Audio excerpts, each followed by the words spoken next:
nosotros pertenecemos al Dios de pactos, pero déjeme decirle así rápidamente, como hace 26 años fuimos a México, mi esposa y yo, y lo curioso era que siempre Dios nos ponía niños para poder trabajar con ellos. Lo malo mío era de que agarrábamos a los niños como un filtro para llegar a los adultos, porque venía de una organización donde el niño no cuenta, cuentan los adultos. Siempre en nuestras reuniones de pastores nos preguntamos, ¿cuántos miembros tienen? Y hacíamos la diferencia, tenemos 25 y 30 niños. O sea, ¿pero quiénes eran los más importantes? Los adultos. Y con esa estructura yo fui a México. Así que el niño simplemente servía como un filtro para llegar al adulto. Y en el tiempo que íbamos pasando, cuando ya agarrábamos a los niños, me acuerdo que la primera iglesia que levantamos fue con niños, y una vez les dije a los niños, si ustedes no traen a sus padres, ya no vamos a venir. Y los niños, con el fin de que dejáramos de ir, ¿qué creen que hicieron? Llevaron a sus padres. Wow, dije, es una buena estrategia entonces para poder hacer crecer la iglesia. Y ya cuando llegábamos a los adultos, el niño ya no tenía valor para mí. Solamente era el filtro para alcanzarlo. Y iba transcurriendo el tiempo, y de veras, cada vez que oraba, me sentía un poco avergonzado delante de Dios, porque no tenía otra forma de cómo trabajar con los niños. Descubrí que solamente los entretenía, les llevaba títeres, les llevaba payasos, les daba regalos, hacía un trabajo de asistencialismo, pero oraba al Señor y Señor, ayúdanos. Mi esposa y yo orábamos, ayúdanos para saber cómo mejorar el trabajo con los niños. Trabajar con los niños, con los programas que hacíamos, títeres, mopes. ¿Sabe hasta incluso qué llegué a hacer? Hasta hacer una iglesia infantil. El niño dirigía los coros, el niño dirigía la lectura, el niño hacía eso. Y parecía bueno, parecía santo, pero delante de Dios, en nuestro ministerio, no era lo correcto, porque era casi ponerle una doble carga al niño, responsabilidad. Imagínense, de poder dirigir un servicio infantil, cosa que cuando los adultos los ponía, no querían, mucho menos los niños les hacía crear una gran presión. Pero eso era en busca de algo que pudiera ser. Hace como unos 4 años y medio, el Señor nos bendijo mucho, porque aquí está el director de Cross en Estados Unidos, y la visión de ellos es de trabajar con las escuelas públicas. Por eso se llama club, porque llegan a las escuelas públicas con el fin de poder llevar el evangelio a través de club. Así que cuando mi amigo Benjamín, que seguramente nos está escuchando en Chicago ahorita, dijo, él lo fue a buscar y le dijo, mira, yo no trabajo con los niños, pero tengo un amigo en México que trabaja con los niños, ¿por qué no te comunicas con él? Y Mateo, puedes venir, te quiero presentar como el director internacional general y parte de la fundación de Ministerio Crossroad en Estados Unidos. Démosle un fuerte aplauso. ¿Ya? De veras, Mateo ha sido una bendición mucho para México. Él buscó a Benjamín y Benjamín le dijo, no trabajo con los niños, pero tengo un amigo que es Rolando, alto, fornido. Ya.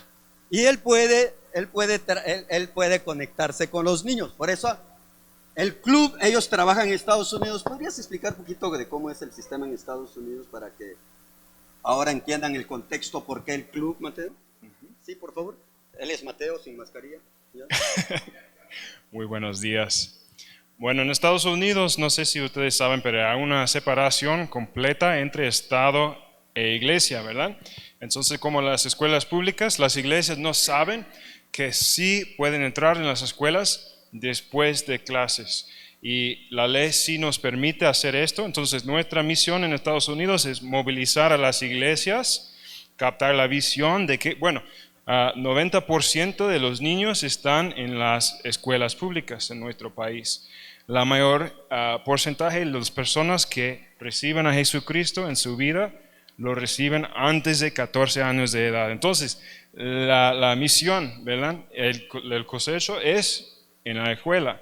Entonces, nuestra misión es movilizar a las iglesias y capacitar a las iglesias que entren en las escuelas, en sus comunidades y compartan a Cristo con los niños ahí. Cuando conocí a Mateo, él llegó a México, vio cómo estábamos trabajando, cómo trabajábamos entreteniendo a los niños. Y yo le dije, hablamos con Mateo, ¿y cómo podemos traer el programa de las escuelas para la iglesia local en México? Quiero decirles que esto fue especialmente para el ministerio Dios de Pactos en México, con las iglesias que tenemos, se estableció para que se pudiera estar trabajando. Y gracias a Dios logramos todo lo que es la visión, movilizar la iglesia, la misión y los valores. Yo voy a pedirle a los muchachos de sonido si nos pueden hacer la presentación de nuestro ministerio Cross. Y logramos agarrar toda la estructura para poderlo implementar en nuestro ministerio de los niños. Y vimos que realmente funcionó, ¿ya? Funcionó. Entonces, ¿cuál es la misión de Cross? ¿Podemos leerlo todos? Creo que sí, gracias Mateo. La misión de Cross es la misión del Club de Niños. Nuestra visión es llevar la esperanza de Jesús. Nuestra visión es llevar la esperanza de Jesús a los niños y a sus familias y conectarlos a la vida de una iglesia. Fíjense, voy a hacer algunas presentaciones de videos para que entiendan el contexto. Cuando trabajábamos con llevando payasos, llevando títeres, lo hacíamos en un término general, pero nunca pasábamos tiempo con los niños. Este programa del club nos permitió sentarnos con los niños, aprender a escucharlos. En el inicio de nuestro club, cuando ya dejamos de llevar títeres y mopes y comenzamos a trabajar con el programa de Cross en pequeños grupos, nos impactó un testimonio de Monse. Me gustaría que lo viéramos. Ahí pude entender cómo realmente en el grupo grande llevando títeres y mopes no lográbamos, hermanos, poder poner atención que estaba pasando en el corazón de los niños. Así que si me hacen el favor de poner el video de Monse, por favor. Me llamo Monse y vivo en Guadalajara, México.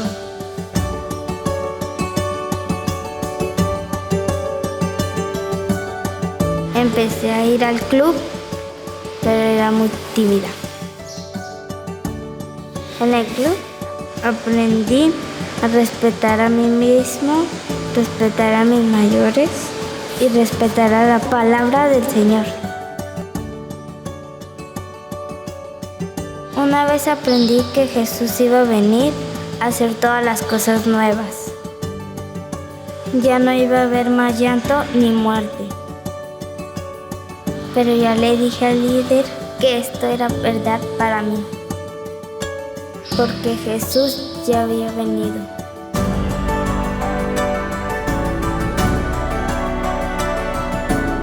Antes era muy tímida, no hablaba, no quería convivir con nadie. Y ya se desenvuelve más, de ahora que empezó a ir allí al club.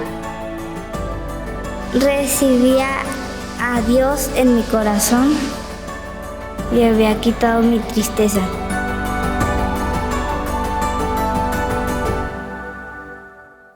Esto nos permitió saber cómo venían los niños a nosotros. En el grupo, así como le acabo de decir el contexto, no sabíamos cómo venían. ¿Cómo venía Monse? Tímida. Su madre la había abandonado cuando era pequeñita, fue criada con su abuela, pero después, cuando pasamos con grupos pequeños, si se da cuenta la estructura, hoy en los talleres más tardes vamos a hablar todo de esto, cómo poder llegar al corazón del niño, cómo poder escucharlo, qué podemos hacer con la información. Y cuando vimos que Monse estaba demasiado tímida, y esa vez que yo mismo estaba hablando sobre la venida de Cristo y explicándole a los niños sobre cómo iba a ser la venida de Cristo, qué iba a suceder, ella me pidió hablar después y me dijo, ¿puedo hablar con usted? Sí. Me dijo, usted está hablando de Cristo en términos futuros, pero para mí ya vino Cristo a mi corazón, me quitó la tristeza, me ha hecho libre y ha hecho todo nuevo. Wow, cuando escuché eso dije, por eso a Él sea toda la gloria, toda la honra, porque Él está interesado en rescatar las nuevas generaciones, hermanos. Amén. Darle valor a los niños. ¿Ok?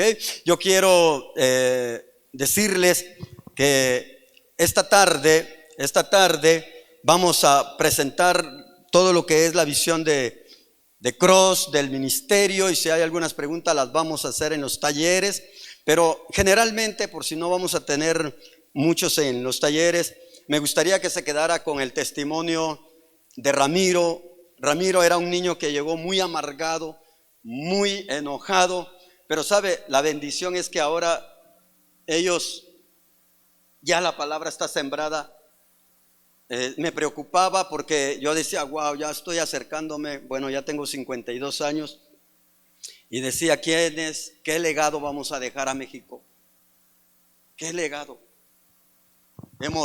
Cuando escuchamos a los niños, y algunos vienen de unas familias que tal, por estar en línea no puedo decir algunos detalles, y decir, wow, ¿cómo poderlos rescatar del mundo? Y cómo poder preparar una generación que va a ser la generación de líderes, de misioneros, pastores, evangelistas. Y esos son los que van a seguir nuestro legado para la gloria del Señor. Amén.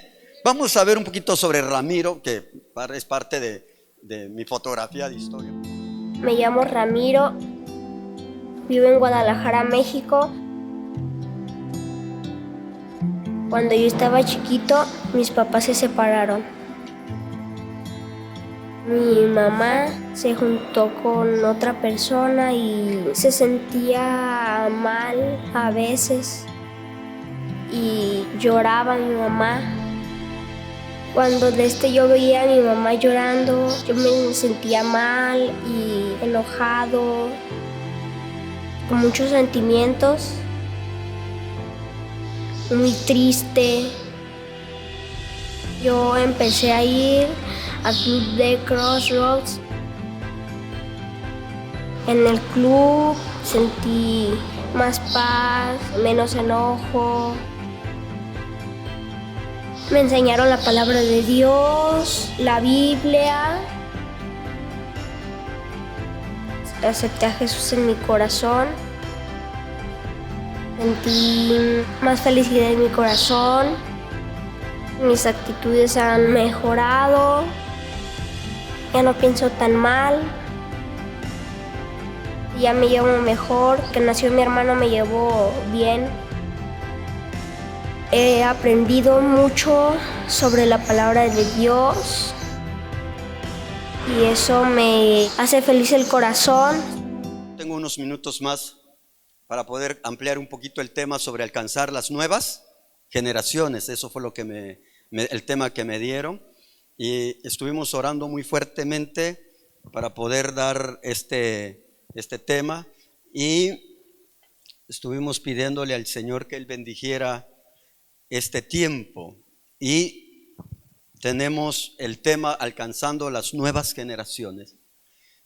Y oraba al Señor y le pedía, Señor, ¿qué puedo hablarle a los hermanos con relación a este tema? Mientras oraba y leía la Biblia, vinieron dos palabras a mi corazón. Y una de las palabras que vinieron a mi corazón era que no hay que tener miedo a los cambios. ¿Ok?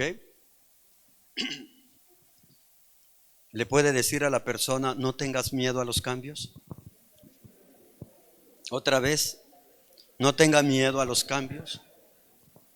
Ser pastor en estos tiempos de pandemia, los que aún quedaron, no ha sido nada fácil. Los líderes que quedaron todavía después de la pandemia, todavía estamos en pandemia, pero no tanto. Ahorita estamos distraídos con la guerra. ¿Ya? Pero en los tiempos de pandemia, y los que quedaron, hermanos, y los pastores que quedamos, muchos atravesamos varios temores, muchas emociones, pero el Señor hablaba a través de la Biblia y me decía a mí primeramente para compartirle a ustedes, no tengan miedo de los cambios, no tengan miedo de los cambios.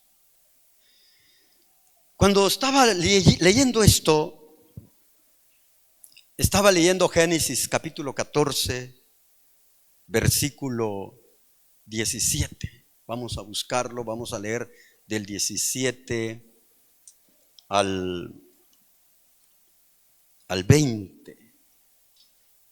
Tal vez si lo van a poner en pantalla, pero qué bueno que ustedes lo están viendo. Habla sobre la vida de Abraham. Amén.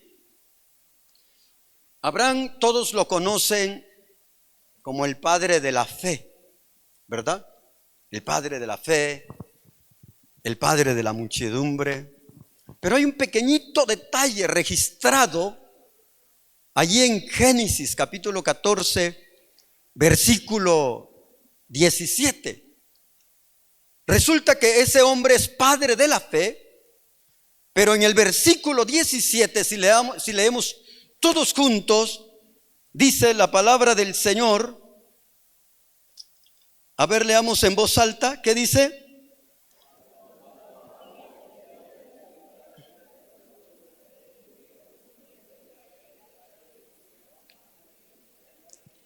Cuando Abraham volvía, ¿de qué? De derrotar a Kedorlaomer, parece trabalenguas, y a los reyes que estaban con él. Fíjese, ¿de dónde venía Abraham? Era un hombre de fe, era un hombre rico, pero déjeme decirle, a los hombres de fe, tarde o temprano, se van a tener que poner las armas para salir a la guerra. Tarde o temprano se van a poner las armas para poder salir a la guerra, y cuando salen de la guerra, a los que Dios los respalda, vamos a tener la característica como la de Abraham. ¿Cómo venía Abraham? ¿Derrotado o en victoria? Venía en victoria, porque la gente de fe, aún por los cambios que vengan, siempre van a salir en victoria por el respaldo de Dios. Así que no tenga miedo a los cambios. No tengan miedo a los cambios, porque por muy difícil y por muy fuerte el ejército que sea, Dios siempre nos va a dar la victoria en Cristo Jesús. Amén. Dice que Abraham sale de la guerra y viene victorioso. Este congreso, ¿cómo se llama?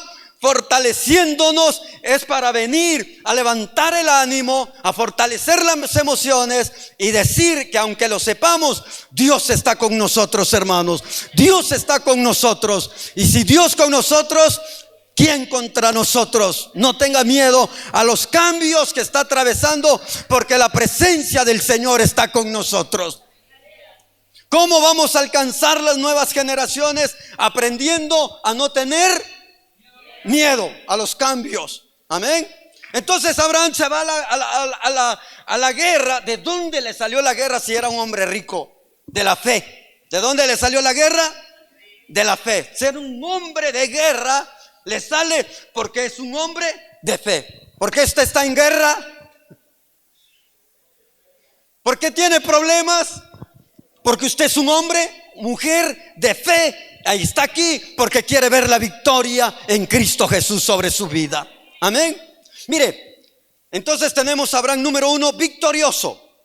Número 2, el versículo que sigue dice que salió el rey Melquisedec, y Melquisedec, rey sacerdote, rey de Salem y sacerdote del Dios Altísimo, dice que le dio pan y vino. Otra vez, pan y vino. Cuando estaba orando por esto, Hebreos dice que el sacerdote Melquisedec, rey de Salem, no es otra persona más que nuestro Señor Jesucristo. No es otra persona más que Cristo. Y hermanos, por eso, cuando viene este varón de derrotar a los reyes, ¿quién le aparece? Le aparece el rey, que es un prototipo ¿de quién? De Cristo Jesús. Y dándole pan y vino. Me acuerdo lo que dice San Juan capítulo 6 versículo 51. No lo van a poner porque tal vez lo dije mal, pero usted lo va a buscar. El capítulo 6, Jesús dice que mi cuerpo es verdadera, mi carne es verdadera comida, y mi carne es el pan, dice, que por vosotros es partido. Y que él estaba dando el rey cuando Abraham venía en victoria, le estaba dando le estaba ministrando la Santa Cena, que creo que el día de mañana se va a celebrar, ¿verdad? Así que mire, a los que vienen en victoria o a los que vienen miedosos o cansados, siempre el Señor Jesucristo se les va a presentar. Vengan a mí todos los que estéis trabajados y cargados. Venía en victoria, pero venía cansado, venía de la derrota, venía de derrotar a los reyes. Y sale Cristo para ministrarle descanso, alimento, fuerza. Y hermanos, vamos 3 puntos que quiero ver. Y el siguiente versículo, ¿qué dice? Leámoslo todos juntos. Luego bendijo a Abraham con estas palabras.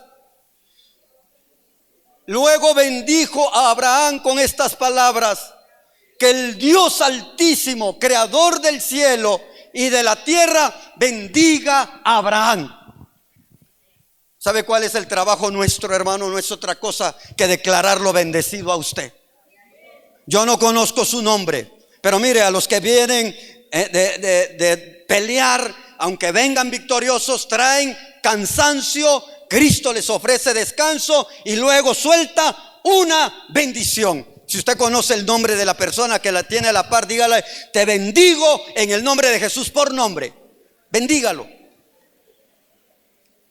Bendiga en el nombre de Jesús.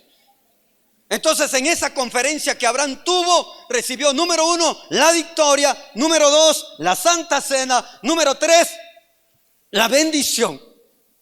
¿Cuál es la bendición de este congreso, apóstol? No es otra cosa más que declararlo bendecido, fortalecido, animado, y que usted salga con una visión poderosa para el trabajo que tiene que hacer.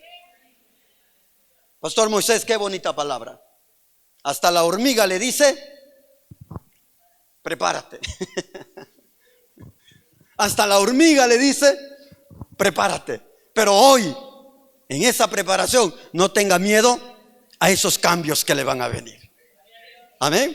Bueno, rápidamente, el cuarto versículo de tan alegre que estaba Abraham, el siguiente versículo, de bendecido que estaba Abraham, de fortalecido que estaba Abraham, ¿qué terminó haciendo?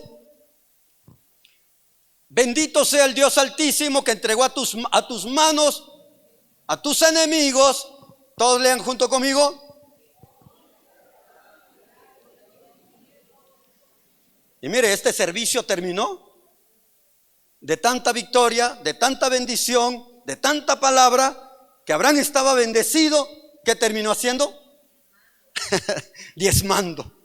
Pero dice que él dio el diezmo. No vengo a hablar de economía, vengo a hablar sobre cómo alcanzar las otras generaciones. Pero dice que el diezmo, de acuerdo a Hebreos 7:8, dice que cuando Abraham dio los diezmos, Hebreos dice: ciertamente reciben los hombres inmortales aquí en la tierra los diezmos. Pero en el diezmo hay un testimonio que dice, ahí se da, hermano, ahí se da testimonio de que Dios vive. Cuando Abraham estaba dando los diezmos en este momento, estaba testificando que la presencia de Dios era tan real sobre su vida que la victoria y la bendición iban a ser permanentes, hermano. Amén. ¿Está conmigo cómo está Abraham? ¿Está conmigo cómo está? ¿Cómo está ahorita? Bendecido. Pero le vamos a dar vuelta a la hoja y nos vamos al otro capítulo 15. Y el 15, lea usted la primera palabra. ¿Y qué dice?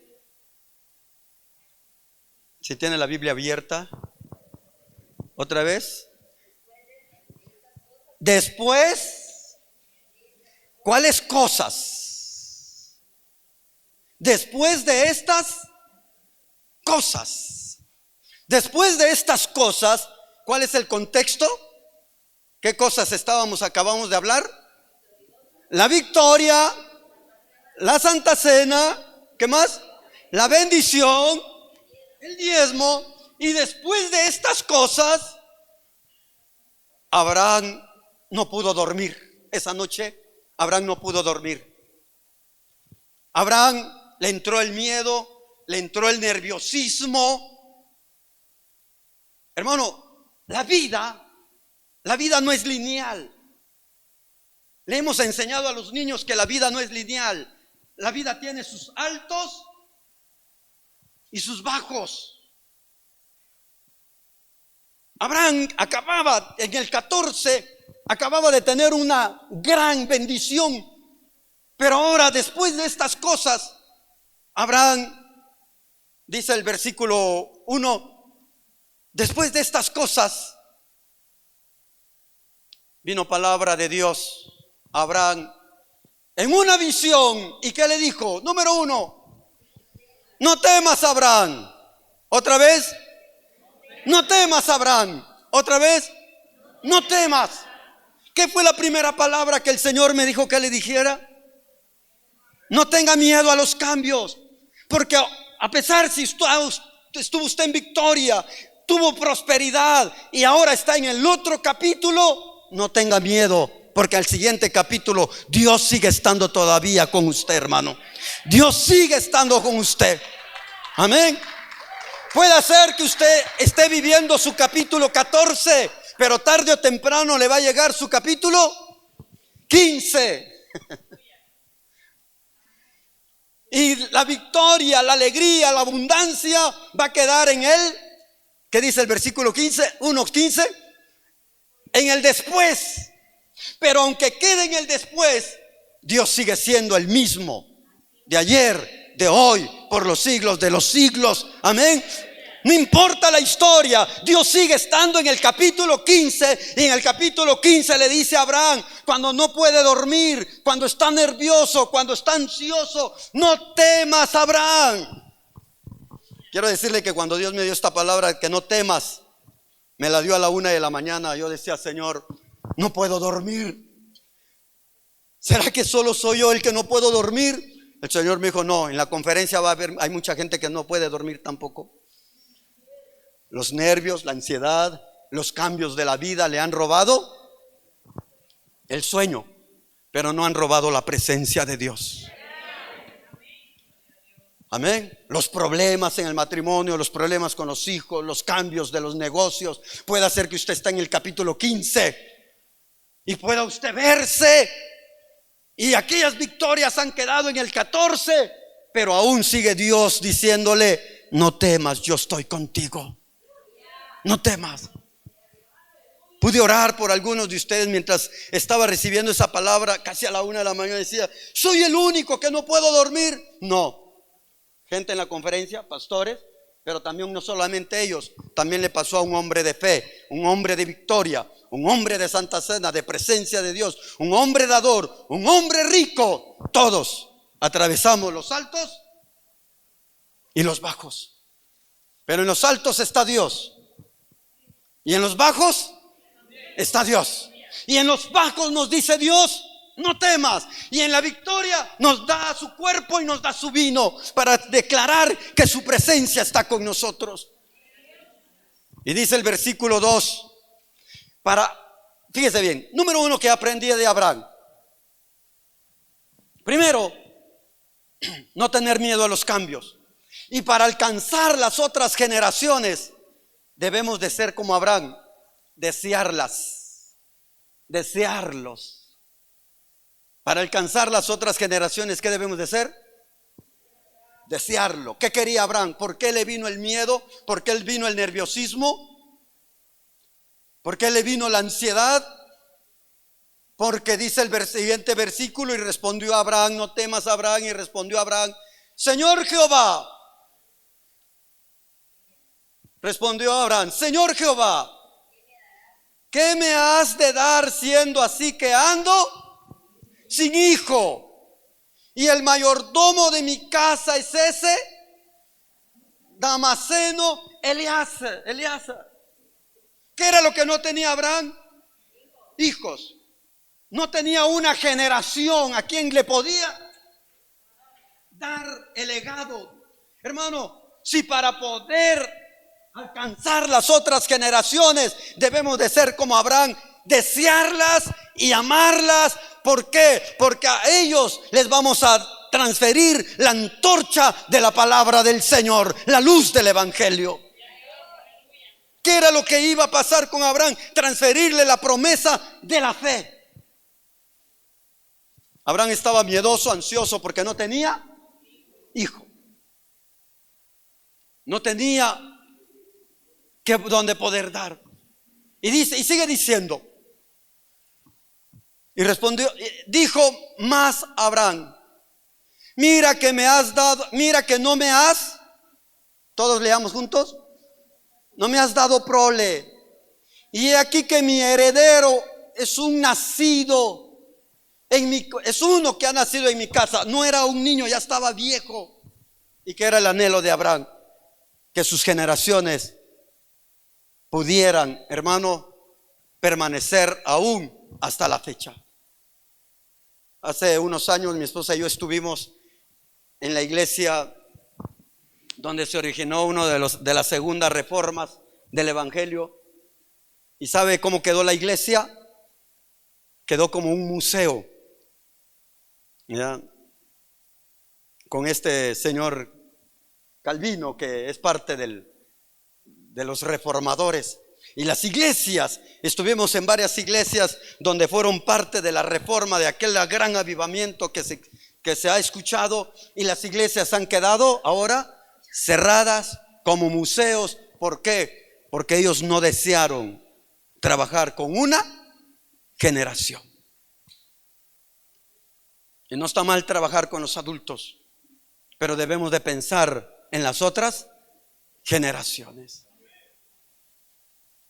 De acuerdo a la Biblia, en Josué y en Jueces, dice que se murió Josué y se murieron los ancianos y los líderes y se murió toda aquella generación y se levantó otra generación que no conocía a Dios y ni sabía nada de sus milagros, de sus prodigios. Y vez tras vez esa generación fracasó. ¿Por qué? Porque algunos líderes bíblicos se enfocaron solamente con los adultos y se olvidaron de una generación. Nosotros hemos aprendido en Dios de pactos que todo es válido, todo se puede trabajar. Hablo del ministerio en México, pero lo que más está fuerte en nuestros corazones es las nuevas generaciones. Casi el 70 y el 80% de nuestro tiempo, de nuestras fuerzas, de nuestros pensamientos y de todo está enfocado en las otras generaciones. Pero debemos desearlas y debemos amarlas. Y déjeme decirle, ese deseo de Abraham, ese sueño de Abraham, ese anhelo de Abraham, lo había puesto nervioso, lo había puesto tenso. Y hay cosas, hermanos, que quiero aprovechar a los líderes y a los pastores que nos están viendo, que si las cosas de Dios no nos roban la tranquilidad, el sueño, eso me ha pasado a mí. Ver varias iglesias, la visión y la misión con la cual mi esposa fuimos es para plantar iglesias. No, en nuestro ministerio no es para hacer una mega iglesia, es para hacer iglesias, para poder alcanzar a más gente, pero a más generaciones. Y algunas veces, como Abraham, se me va el sueño. Algunas veces, como Abraham, me pongo nervioso. Algunas veces, como Abraham, me entra el miedo. Pero en la mayor parte de veces escucho a Dios decir: no tengas miedo, Rolando, yo estoy contigo, soy tu escudo, te voy a bendecir. Y la bendición más grande es que nos ha dado la habilidad de poder alcanzar las otras generaciones. Amén. Espero que Dios le siga bendiciendo a usted con la palabra. Pero tal vez el tiempo me alcanza. No tenga miedo a los cambios. Tal vez no puede dormir, está intranquila, está intranquilo por X motivo. Pero en ese momento está la presencia de Dios a usted, ministrándole. Otra palabra que vino, todavía tengo unos minutos, a mi corazón mientras leía la Biblia, fue que una vez abriendo la Biblia en el capítulo 29 de Jeremías, el capítulo 29 de Jeremías, encontré una palabra muy bonita. Y la palabra es: no se disminuyan. No se disminuyan. Está en el capítulo 29. Vamos a buscar Jeremías capítulo 29.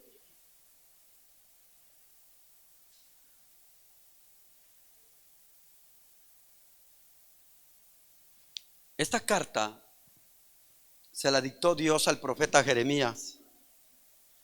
Y dice la palabra del Señor: no disminuyáis. El versículo 1 dice, ¿podemos leerlo, por favor? Esta carta. Y estas son las palabras de la carta que Jeremías, profeta, envió de Jerusalén a los ancianos que habían quedado de los transportados, y a los sacerdotes y profetas y todo el pueblo que Nabucodonosor llevó cautivo a Jerusalén. ¿Dónde estaba el pueblo? Estaban cautivos. ¿Dónde estaban cautivos? En Babilonia. Cuando yo estaba viendo esto, que Dios le manda una carta al pueblo, a los que estaban cautivos,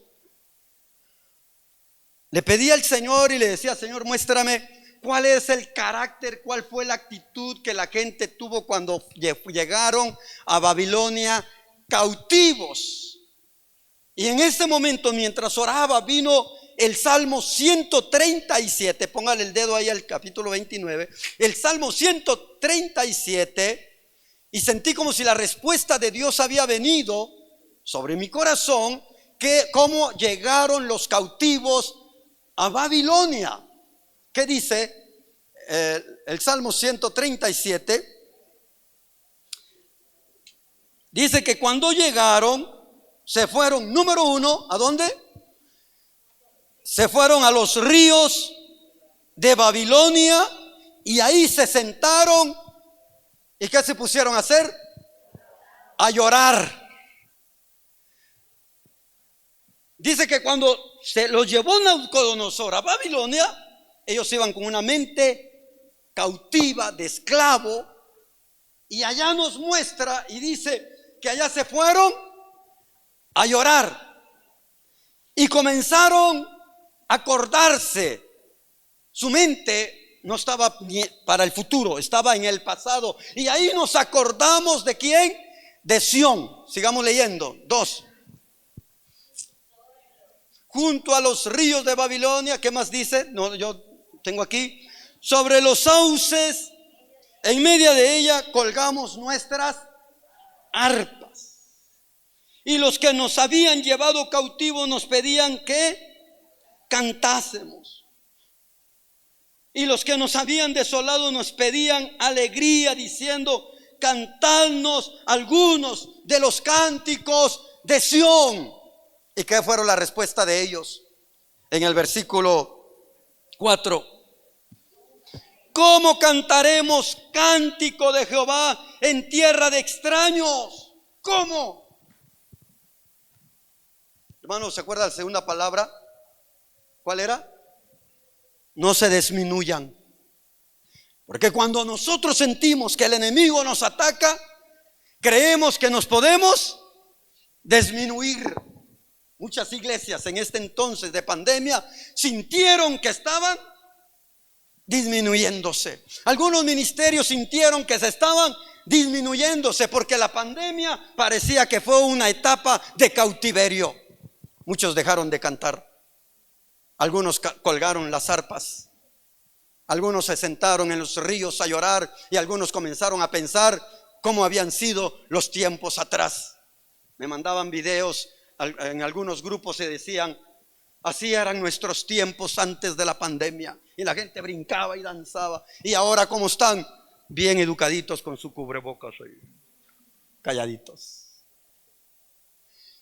Entonces aquellos de la cautividad fueron, pero esa es la mente del hombre. Le preguntaba al Señor también qué actitud tuvieron ellos cuando estaban cautivos. El Señor me hizo sentir también el Salmo 126. Veamos otra actitud. El Salmo 126 es la otra actitud que ellos tuvieron cuando estaban cautivos. ¿Ya lo tienen para poderlo leer? Aquí lo importante es que veamos qué dice la Biblia. Cántico gradual. Todos leamos juntos. Cuando Jehová hiciere volver la cautividad de Sión, seremos como los que sueñan. Hermano, mire, espérese, antes que diga aleluya. ¿Dónde estaban ellos? Cautivos. Y la Biblia dice que ellos en la cautividad, ¿cuántos años iban a estar? 70 años iban a estar cautivos. Y ahora vienen y nos escriben un Salmo 126 y dice: cuando Jehová hiciere volver la cautividad, seremos como los que... después de 70 años van a comenzar a soñar. ¿Y qué más sigue diciendo? Entonces nuestra boca se llenará de risa. Pero espérenme, hermano, después de 70 años, ¿sí está con el contexto conmigo? Hermano, muchas veces yo lo he cantado: cuando el Señor hiciera volver la cautividad, wow, seremos como los que... Pero el contexto está aquí, después de 70 años. Cuando el enemigo nos ataca, cuando el enemigo nos encierra, no vemos, hermano, no vemos como Dios ve. Vemos de acuerdo a nuestras necesidades. Pero el Señor, hermano, no va a esperar después de 70 años. Él escribe la carta al pueblo de Israel de acuerdo a Jeremías capítulo 4 versículo 5. Vámonos rápidamente. Capítulo 29 versículo 4. Capítulo 29 de Jeremías. ¿Qué dice? Y con esto nos vamos a despedir, porque el Señor no quiere que pienses en recuerdo. El Señor no piensa que tú ya has disminuido. Al contrario, el Señor en estos momentos piensa que te vas a levantar. Él no quiere que esperes 70 años para reír, para alegrarte, para gozarte. Dios quiere que veas con los ojos de Él que es ahora. Leamos qué dice: así ha dicho Jehová de los ejércitos, Dios de Israel, a todos los de la cautividad que hice transportar de Jerusalén. ¿A que esperen 70 años? No. ¿Qué dice el siguiente versículo? ¿Quién me hace el favor de leerlo? Edifiquen casa, ¿qué más? Y morad, y plantad huertos, y comer del fruto de ellos. ¿Y qué más sigue diciendo?